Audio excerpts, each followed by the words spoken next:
All right, well, welcome class and all those watching via live stream or on the movie clip.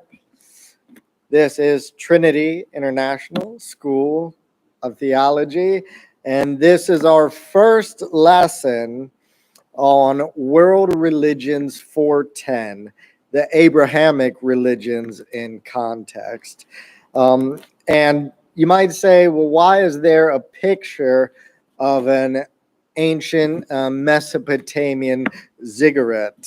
But before we get into the Abrahamic religions that have so spread through the world, and then in the next class with the Eastern religions, before we get to their modern context and theology and belief, this lesson is the introduction simply to ancient religions itself.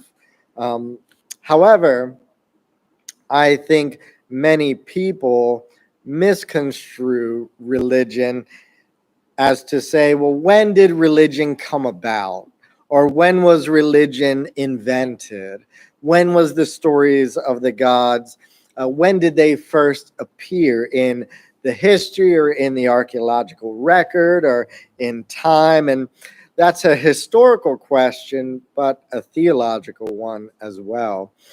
And I introduce ancient religions first, and we will look at some of the earliest documents and the earliest story we have.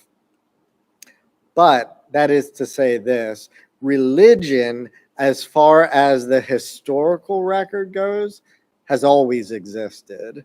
There is not a single piece of story, ancient writing, ancient script, civilizations, countries, nations, kingdoms that did not worship God or the gods. As far as their creation stories, their flood myths, the idea of how mankind came to be. Why is man here? Who created man? And what is our purpose? All of these were in the context of religion and the gods. So it is a misnomer to say, when did religion start? As far as we can tell, since there was civilization itself, there was religion.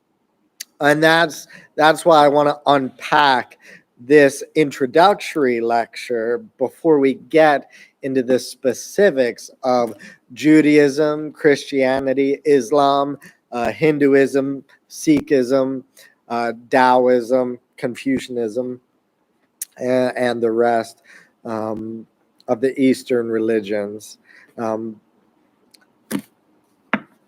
You'll see there, again, kind of artist rendering of what it may have looked like to be in ancient Mesopotamia. Historians called this the cradle of civilization. It is there where we find the very first writing or the very first stories. And as far as archaeologists are concerned, the very first story that we have is the stone that's been carved into it, the epic, the story of Gilgamesh. And so we'll read part of that here. We have a video that we will show in a little bit as well. That's kind of a dramatic retelling of the Epic of Gilgamesh, translated very well by some good historians and translators. But I want that introduction to stick. And now you might have a question. Okay, well, what is the earliest religion, or what is the most ancient religion? And here is the fact. Did it come from Mesopotamia? Did it come from Egypt? Some say it came from India, from Hinduism, from Sanskrit. Most scholars would point towards Mesopotamia simply because that's where we have the earliest writings that we found. Archaeologists have found and dated some of the oldest writings, some of the oldest inscriptions and languages to this region of really the land of Sumer and some of the old Sumerian texts. Now we get into something called proto-history or prehistory, which means what happened before the Epic of Gilgamesh, or in Egypt, what happened before the tomb carvings and some of the burial mounds. And this is the answer: we simply don't know. We know that when these stories and epics were written down, they were already old.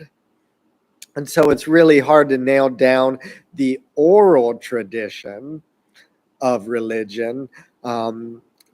And many religions simply say their oral tradition goes back to the beginning of time. And that's where we get these creation stories, these oral traditions passed down.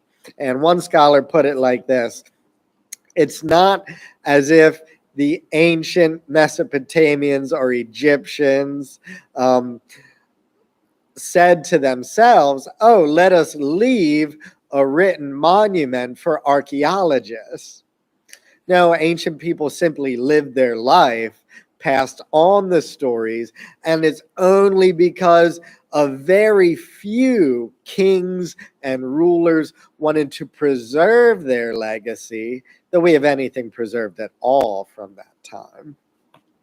But as far as writing goes, the Epic of Gilgamesh is one of the first what we say narratives or epics or stories. Some people might say, well, where is non-religion, or where's atheism or non-belief in the gods? You will see some of that throughout history in individuals. Socrates was killed for being an atheist. However, we know that he wasn't one. Famously, he was killed for that charge in ancient Greece, but he was also in that same charged with worshiping demons. So it's not that he didn't worship the gods, he just worshiped the wrong gods. Atheism as a story, as a creation narrative, meaning where did we come from? How was the world made? And what is the goal of humanity? That really only came about in the last couple hundred years. Not until we have the ideas of the Enlightenment, some of the philosophers, Nietzsche and Jean-Paul Sartre, some of the French philosophers coming out. And then you have, of course, the idea of the Darwinian theory. And that is where evolution gives a different picture as to the origin of humanity, or what could possibly be a atheist narrative of creation and how mankind came to be. But to say that religion was invented, again, is a misnomer. If anything, you would have to say atheism was invented, and much, much later than anything. The documents that we're going to look at and read, some of them are over 4,000 years old. Some of the ancient sites in Mesopotamia date back 5,000 years or more. And so we have some of these things. Really, before that, we don't have much. You can't really get anything dated older than that as far as writing is concerned or language is concerned. But to say, where did we come from?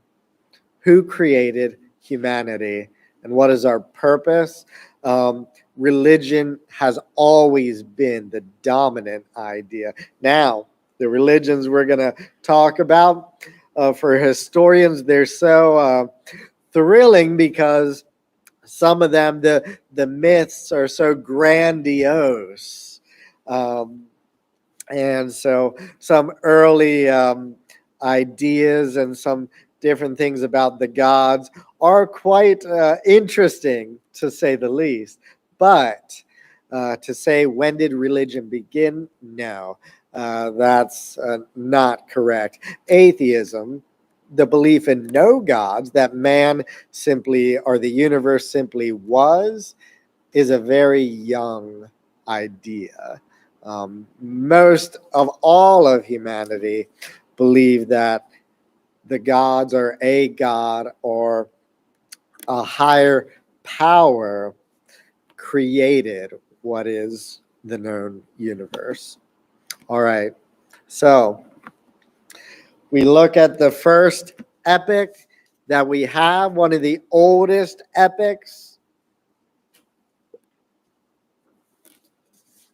and that takes place and begins pretty much like you see on the screen there, in an ancient Mesopotamian city. And in there are two cities, Ur and Uruk. And Gilgamesh is the leader of this. Gilgamesh goes on a great journey and is on a quest for the secret of a renewed life, or immortality, or a secret of how can he be like the gods. And so this is simply one part I'm going to be reading about the Epic of Gilgamesh, and then we will watch a video on the fuller story, unpacking the whole thing. I'm going to just be reading the section that relates to what we call the flood myth. And this was written on tablet 11. We have different tablets with carved inscriptions, and this is the story translated for us into English. And it is in your handouts if you have it, or if you look at the link below, you will see a PDF of the digital coursework, and you can follow along. It's page 1, the Epic of Gilgamesh, tablet 11, the story of the flood, part 1. Now, you'll have to bear with me. These names are quite exaggerated, but I will do my best. Gilgamesh spoke to Utnapishtim, the faraway. I have been looking at you, but your appearance is not strange. You are like me. You yourself are not different. You are like me. My mind was resolved to fight with you, but instead my arm lies useless over you. Tell me, how is it that you stand in the assembly of the gods and have found life? Utnapishtim spoke to Gilgamesh, saying, I will reveal to you, Gilgamesh, a thing that is hidden.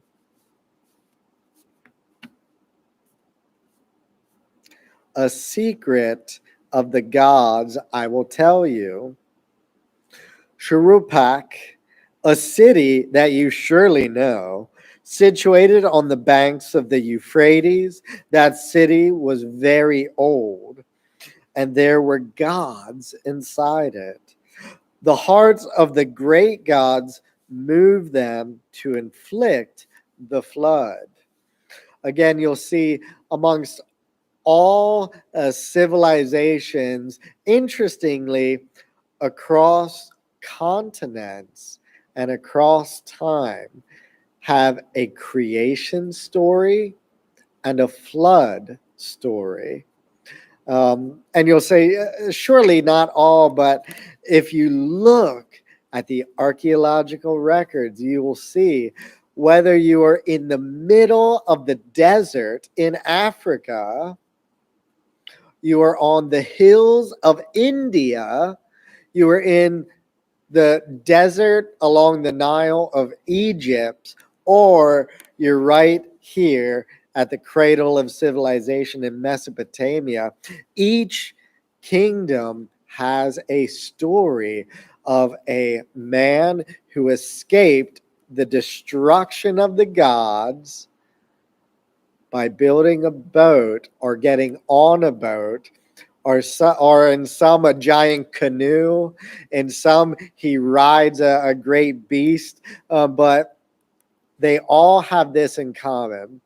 Somehow mankind angered the gods, and a flood wiped out most of humanity.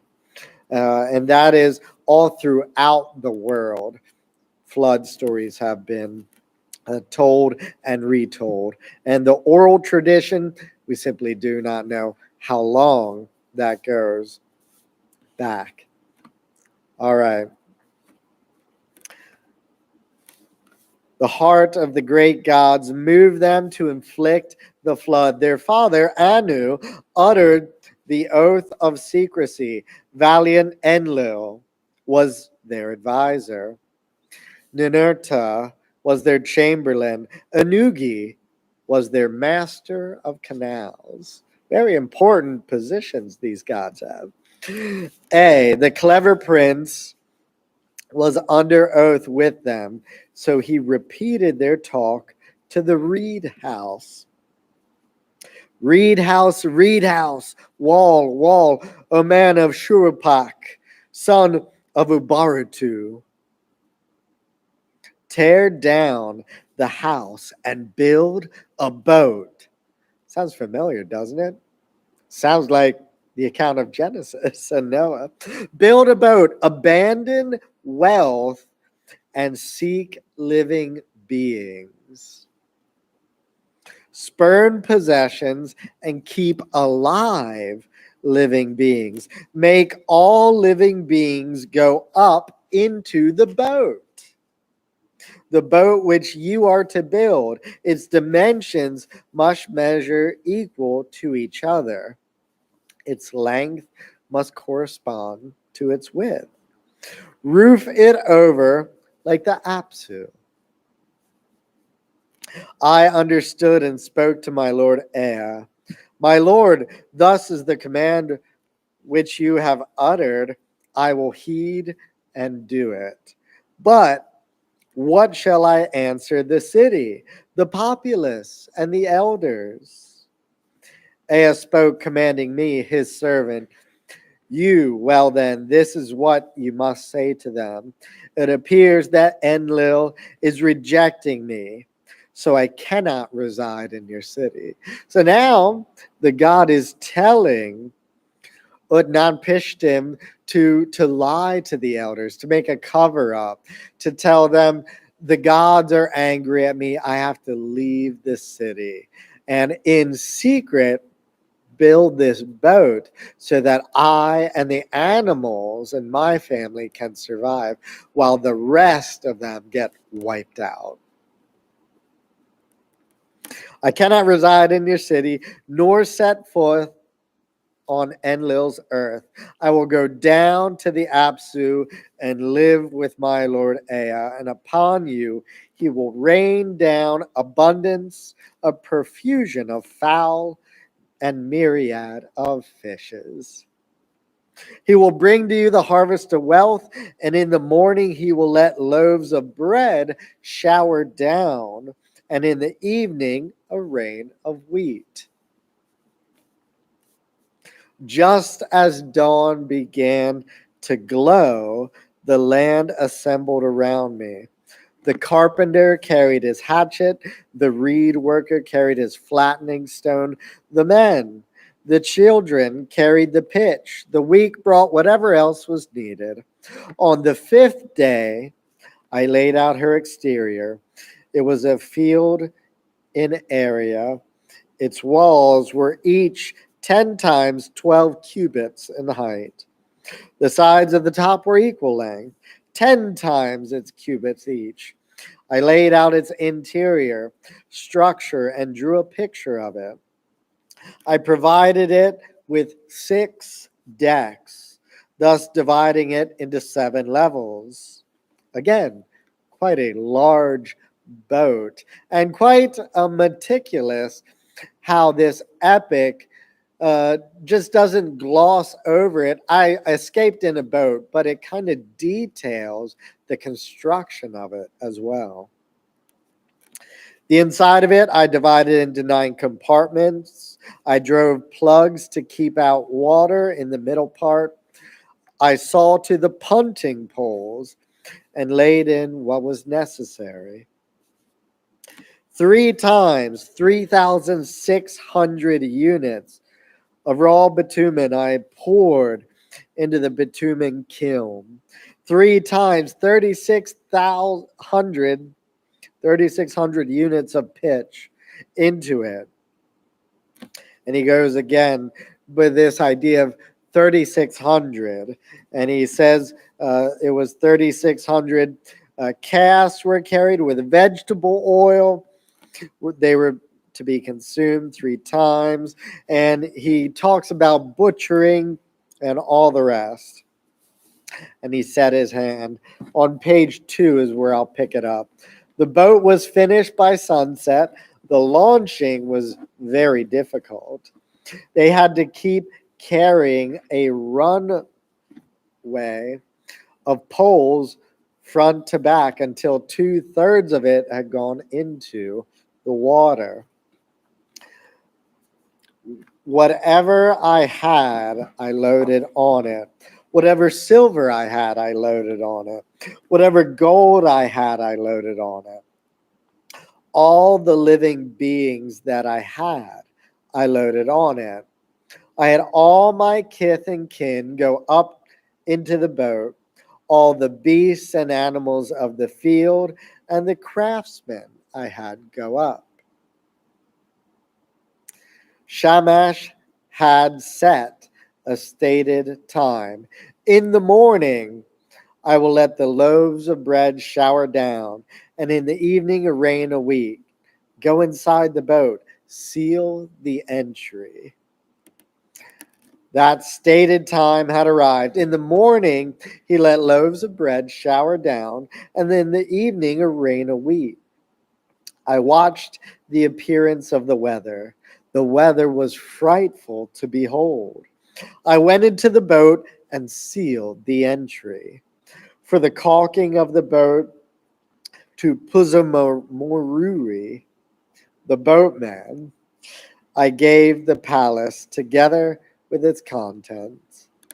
Just as dawn began to glow, there rose from the horizon a black cloud. Adad rumbled inside of it. So again, as in Mesopotamia, you'll find this in Egypt. A lot of the phenomenon, storms, weather, rain, rivers, even things like the air itself, a god is it or is in charge of it. And so the gods of thunderstorms, the gods of rain, the gods of different things. But then you have gods of magic, gods of trickery. And so you have, again, this whole pantheon of gods. Some historians say there are as many as, again, 3,000 to 4,000. That's a rough estimate. And it depends where you lived, which god you served. But most certainly, all the natural phenomenon had a god in control of it. So Adad rumbled inside of it. Before him went Shalut and Hanish, heralds going over the mountain and land. Uragal pulled out the mooring poles.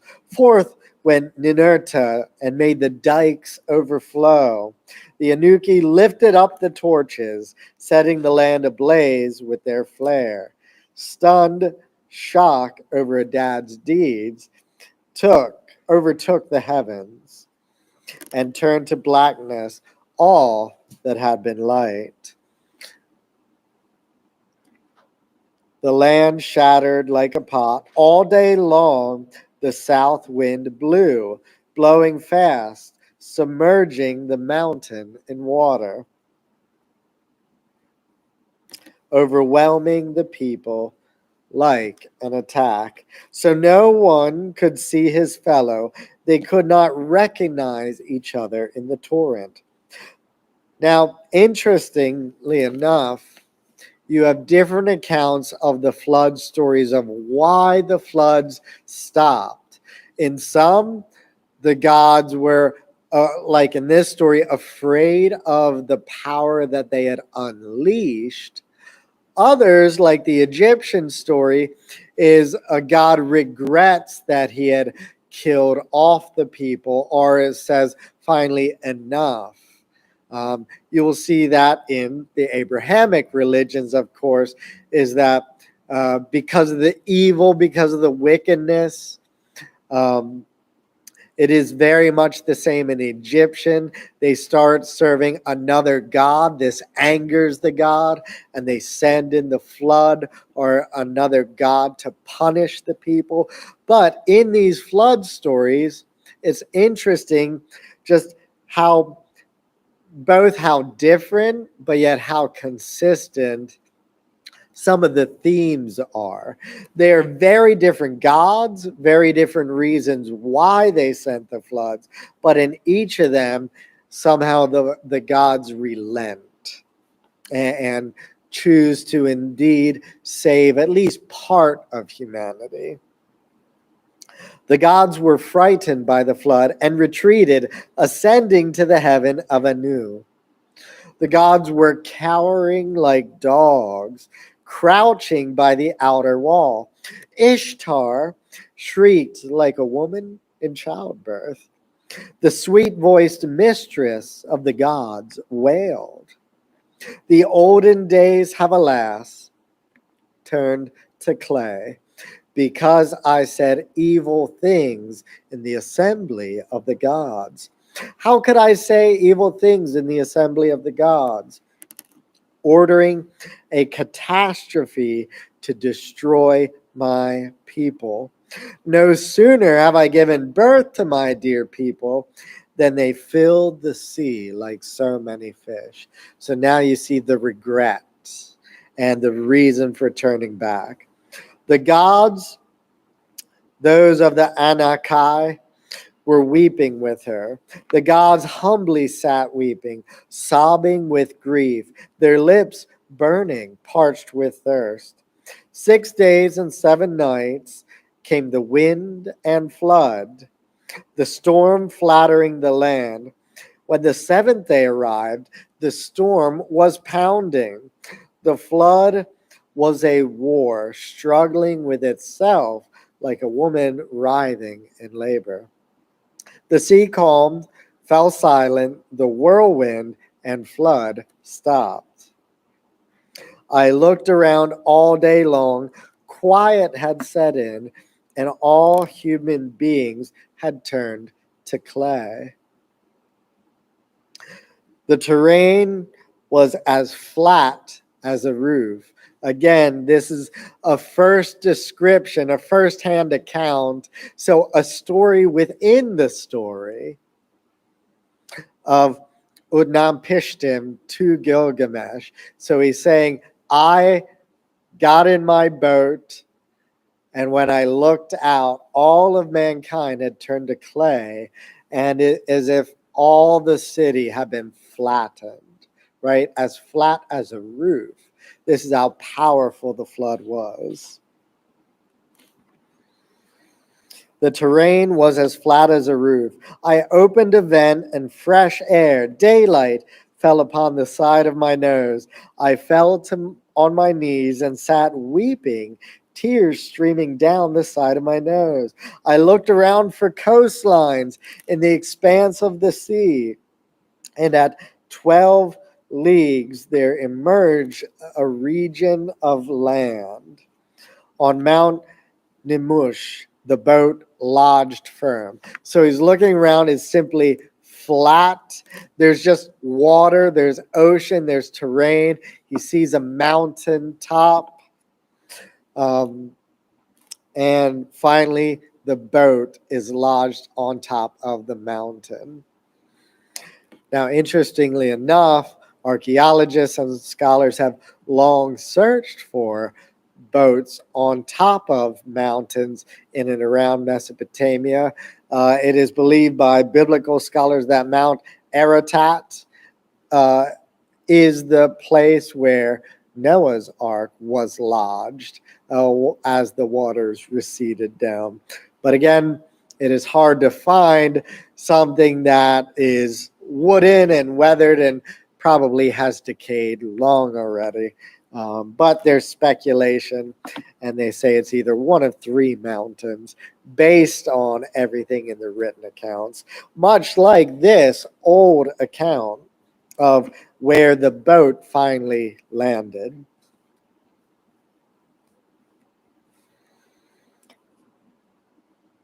On Mount Nimush, the boat lodged firm. Mount Nimush held the boat, allowing no sway.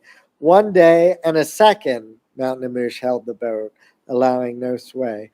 A third day, a fourth, Mount Nimush held the boat, allowing no sway. A fifth day, a sixth, Mount Nimush held the boat, allowing no sway. You see the repetition. When the seventh day arrived, I sent forth a dove and released it.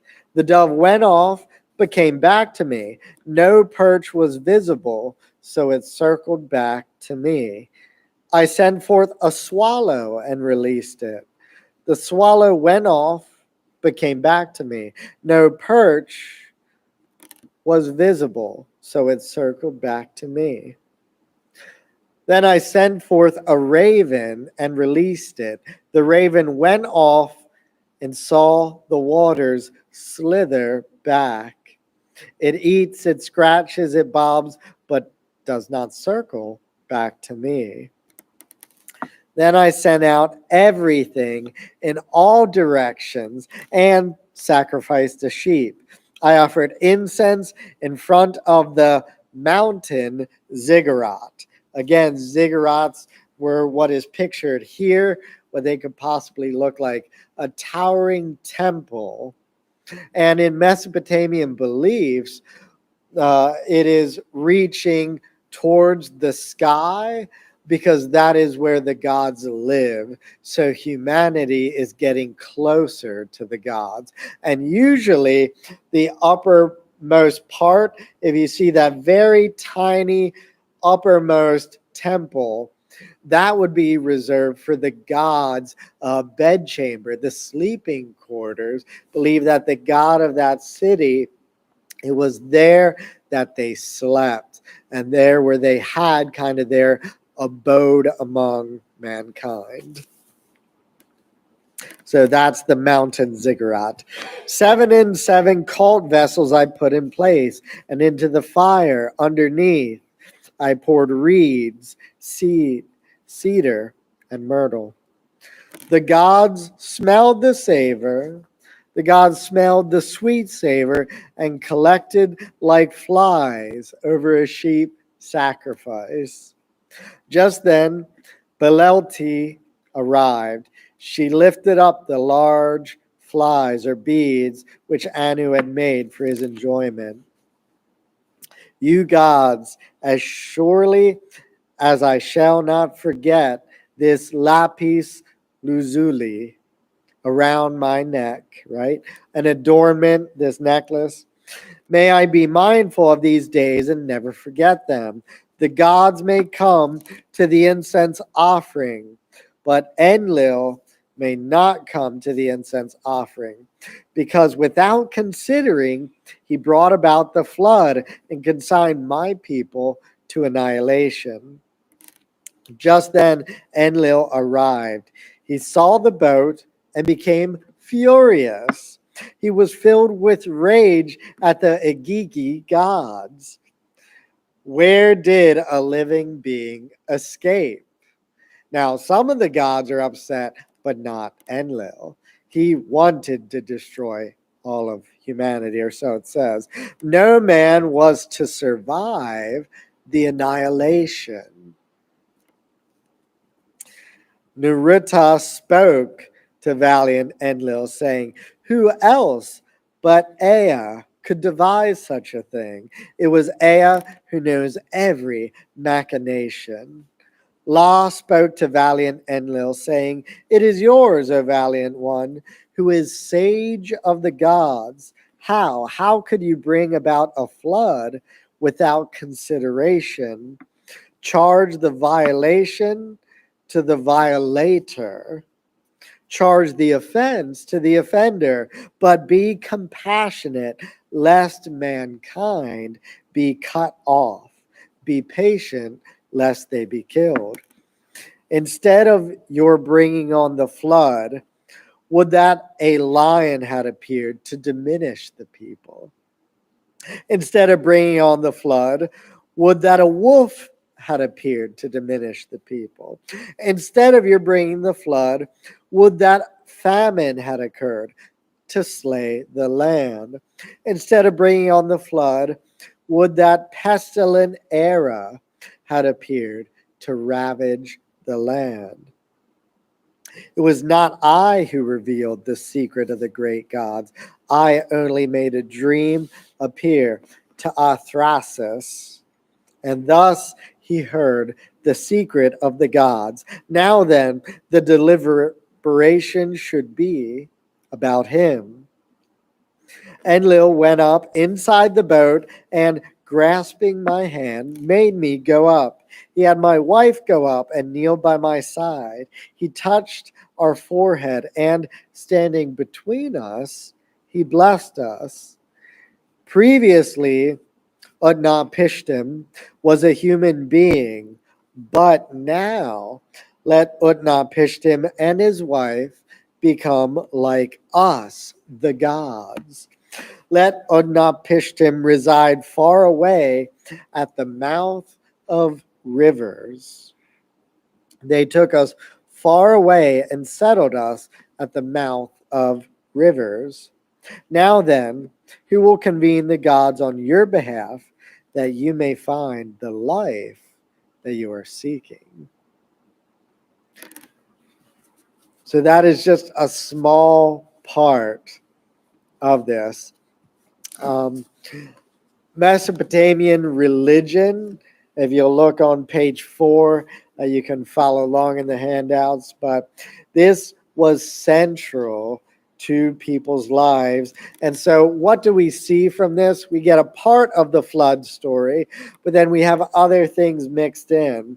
We have a person who's attained the status of a god or everlasting life. This is what Gilgamesh is trying to seek from him. How did this man escape the wrath of the gods and survive? What was mankind's purpose? Humans were created as co-laborers with the gods to hold off the forces of chaos. This is an old idea of before the creation of what we now know, or mankind or civilization, the old stories, the old thoughts, both in Mesopotamia and in Egypt and others, is that there was simply empty chaos or a void, or many of the artifacts and tablets say simply before mankind, there was the deep waters or the rivers of chaos or the raging sea. And out of that, the gods brought order. The Babylonian god Marduk, this is what he does, brings order to the people. And so mankind has to help the gods maintain this kind of cosmic order, hold off the forces of chaos, keep the world running smoothly. As in ancient Egypt, the gods were honored daily for providing humanity with life, and sustenance. And the people were expected to give back through works that honored the gods. It was understood that in the beginning, the world was undifferentiated chaos, and that order was established by the gods. The gods had separated the sky from the earth, the land from the water, salt water from fresh water, plants from animals. And this order needed to be maintained. As the gods had many different responsibilities, humans were created to help them in the operation of the world. The meaning of life, therefore, was to live in accordance with this understanding. So one's daily life would be a form of worship, meaning it was simply daily life. Worship wasn't one day a week or a certain days. Yes, there were holidays, religious festivals, and traditions, but religion was so intertwined with daily life because the gods oversaw daily life. There wasn't a separation of church and state or work and then prayer. If you were a basket weaver, you prayed that the reeds would grow tall. You prayed to the God daily because that's how you sustained your life. If you were a farmer, if you were outgrowing, if you were a hunter, if you were even a city administrator, you prayed to the gods and you lived a daily life trying to help the gods maintain order and keep out chaos. Um, like you see in the picture on the screen here, every city had a temple or a ziggurat, um, and it was to be the dominant or the highest building in the city. Again, it was believed that the higher you went, the closer you were to the gods. And so ziggurats were huge structures, huge monuments. We'll look at a picture of the ziggurat of Ur, of which we still have at least a partial ziggurat, one that was reconstructed twice. Um, but this whole idea of ziggurats were Mesopotamia. Of course, in Egypt, you had the pyramids. Over in the Eastern religions, you have the Hindu and the Buddhist temples, again, approaching the sky, the mountains, or in secluded spots. That's mostly in the East, though, where nature is maybe more predominant to worship. All right, so getting back, the monumental architecture most closely associated with Mesopotamia, again, the ziggurat, for which was usually topped a temple or shrine, elevating the officiant closer to the gods. And the gods were understood as inhabiting their own realm, so the realm of the gods, but they also lived at the temple in statues created in their images in every city. This belief was already firmly in place by the time of the Uruk period, about 4100 to 2900 BCE, and developed fully during what we call the early dynastic period.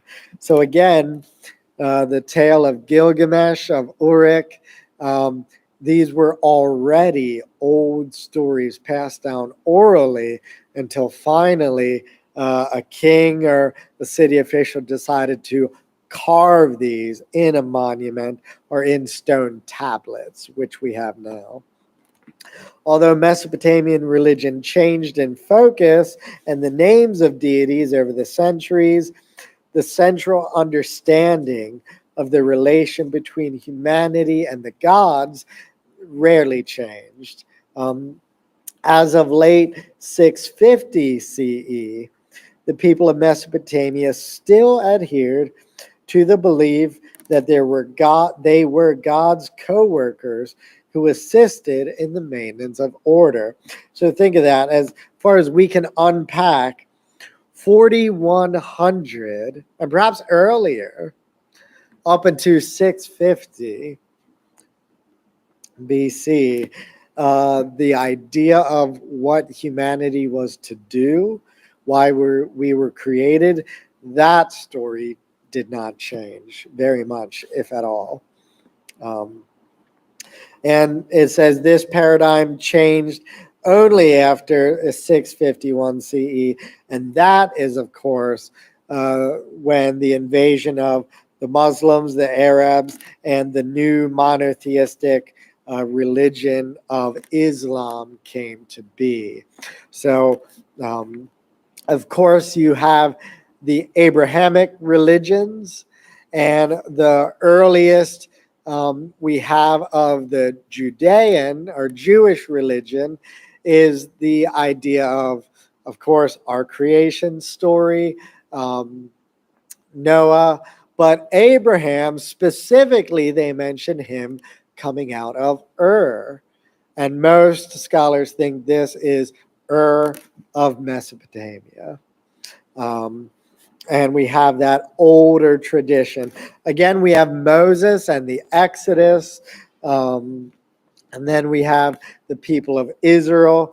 And of course, at the beginning of, AD 32 about to 50, you have the explosion from Jewish tradition to now Christianity, this new center of worship in Jerusalem, quickly spreads, goes throughout what is now Mesopotamia, different lands, Athens, Greece. It spreads all throughout the Middle East, as we would now know, down to Egypt and others, even as far as Africa and India. You have missionaries going in the first couple centuries. And then later on in 650 to about 750, but really it is about the 800s where you get the fully formed, what we know now as kind of Islam. So Islam comes much later than Jewish thought or even Christian thought.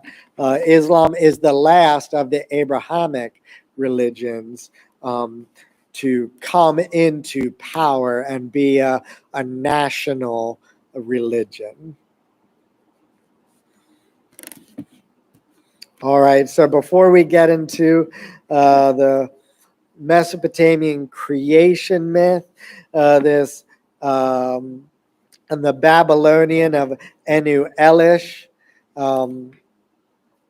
we will watch a video of a broader story of the Epic of Gilgamesh.